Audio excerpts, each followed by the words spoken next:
Asbab dia menjadi Al-Khalil, kata Syekh Ibnu Athaillah As-Sakandari, karena adalah jiwanya itu, qalbunya itu sangat cinta kepada Allah, suka memberi. Jangankan makanan yang dia berikan, tubuhnya pun dia berikan kepada api Raja Namrud. Tubuhnya karena cintanya kepada Allah. Jangankan tubuhnya, tapi anak yang sangat dicintai, anak satu-satunya, anak yang halim, yang soleh, dia berikan hanya untuk Allah semata. Allahu Akbar, Allahu Akbar, Allahu Akbar, walillahil hamd. Oleh karena itu, ayah dan bunda, saudara seiman semuanya, apa yang harus kita ambil pelajaran atau ibrah dari hakikat apa yang diperintahkan kepada Nabi Allah Ibrahim alaihissalam. Namun sebelum itu, saudara seiman, perlu kita ketahui Allah Subhanahu wa ta'ala mengabadikan kisah Nabi Allah Ibrahim ini untuk apa? Gunanya apa? Pertama adalah gunanya agar supaya Nabi Allah Ibrahim ini menjadi ibrah, pelajaran hidup kita. Karena Nabi Allah Ibrahim alaihissalam, sebagaimana yang difirmankan Allah, millata abikum Ibrahim wa huwa sammakumul muslimin. Ikutilah agama nenek moyangmu, yaitu Nabi Allah Ibrahim. Karena dari Nabi Ibrahim yang istrinya Siti Hajar, maka lahirlah yang namanya anak Ismail. Tidak ada dari turunan Ismail lagi yang menjadi nabi kecuali Nabi Muhammad junjungan kita sallallahu alaihi wasallam. Sedangkan dari garis nasab, yaitu Siti Nabi Ibrahim, Siti Sarah, itu banyak yang menjadi nabi dan rasul Allah Ta'ala, seperti Nabi Yakub, seperti Nabi Yusuf, dan juga nabi-nabi yang lainnya. Tapi nabi yang termulia itu lahir dari turunan jalur Nabi Allah Ismail dan juga dari Nabi Ibrahim alaihissalam. Oleh sebab itu, saudara seakidah yang dimuliakan oleh Allah, kemudian pelajaran yang kedua, wa kullan naqussu 'alaika min amba'ir rusul ma nusabbitu bihi fu'adak.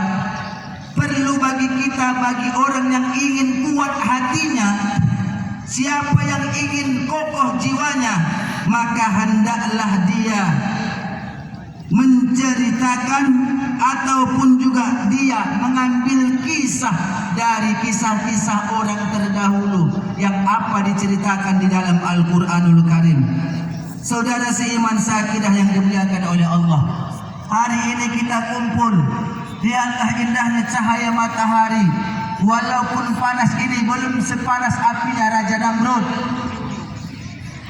tak ada panasnya apapun yang dianugerahkan Allah. Tergantung mindset kita menerimanya. Ujian yang berat pun bisa jadi indah, tergantung pikiran kita menerimanya.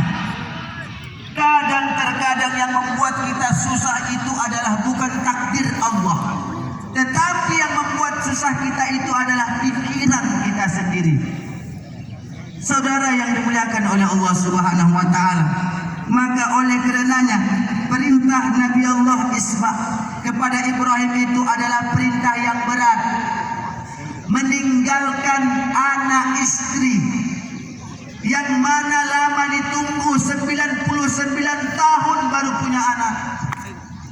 Kemudian setelah itu Allah perintahkan untuk berpisah sementara, datang kepada istri keduanya Siti Sarah, tapi ditinggalkan istri pertamanya Siti Sarah, membawa istri keduanya itulah Siti Hajar, ditinggalkan di tempat yang tidak berpenghuni, juga tidak ada tumbuh-tumbuhan di sana. Pertanyaannya buat kita, seandainya ada suami kita yang menempatkan kita pada tempat yang mungkin tak sesuai menurut selera kita, apakah kita tidak sanggup seperti Siti Hajar. Itu pelajaran buat bunda dan semuanya. Tapi buat kita kaum ayahanda semuanya, sanggupkah ayah berpisah dengan anak? Sakitkah perpisahan dengan anak? Bagaimana perasaan ayah yang punya seorang budak yang cantik, kemudian ketika itu dia tidak melihat anaknya? Satu contoh seperti kita, bahwasanya ketika kita pulang bekerja, pasti yang kita tanya itu adalah anak kita. Kenapa kita menanya anak kita? Karena sebagai obat kelelahan kita. Tapi Nabi Allah Ibrahim alaihissalam, yang mana ketika itu bukan keinginannya untuk berpisah dengan anaknya, tapi karena perintah Allah Subhanahu wa taala. Saudara yang dimuliakan oleh Allah, lalu ketika berpisah itu, di mana ditempatkan Allah? Di tempat yang tidak ada makanan dan tumbuhan. Apa pelajaran ini buat kita hadirin jamaah yang dimuliakan oleh Allah? Yang pertama adalah bahwasanya jangan menyangka setiap apapun perintah Allah itu buruk dan berat untuk kita. Tetapi perintah Allah itu memiliki hikmah yang besar, pasti tidak lain adalah untuk kebahagiaan kita. Oleh karena itu, apa yang terjadi ketika Siti Hajar dan juga Ismail ditempatkan di sana? Tidak lain adalah munculnya air Zam-Zam sebagai sumber kehidupan, yang mana ketika itu bolak-baliknya Siti Hajar mencari air untuk memberikan kepada anaknya. Lalu ketika itu dia melihat apakah ini halusinasi Siti Hajar atau tidak. Ternyata dia melihat sesosok malaikat yang sedang dekat dengan Ismail, yang seperti mengorek-ngorek tanah. Yang lalu ketika itu berkumpullah air, lalu didatangi oleh Siti Hajar. Lalu Siti Hajar pun mengatakan, Zamni, Zamni, berkumpullah, berkumpullah. Begitulah harapan dia untuk memberikan kebutuhan hidup untuk Ismail. Sejak dari situlah disebut dengan air Zam-Zam.